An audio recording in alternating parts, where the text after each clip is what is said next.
Hi friends, welcome to కలికి kitchen Telugu. ఈరోజు జ్వాలాముఖి మందిర్ గురించి తెలుసుకుందాం. జ్వాలాముఖి మందిర్ హిమాచల్ ప్రదేశ్లోని కాంగ్రా జిల్లాలో ఉంది.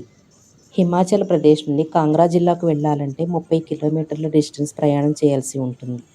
ఫ్రెండ్స్ అందరము కలిసి ఒక క్యాబ్ బుక్ చేసుకుని వెళ్ళాము. ఈ మందిర్ చాలా పురాతనమైనది. జ్వాలాముఖి మందిరంలో అమ్మవారి విగ్రహం ఉండదు. 9 జ్యోతులు ఆరిపోకుండా అనునిత్యం వెలుగుతూనే ఉంటాయి. ఈ జ్యోతులనే అమ్మవారి దర్శనముగా భావిస్తారు భక్తులు.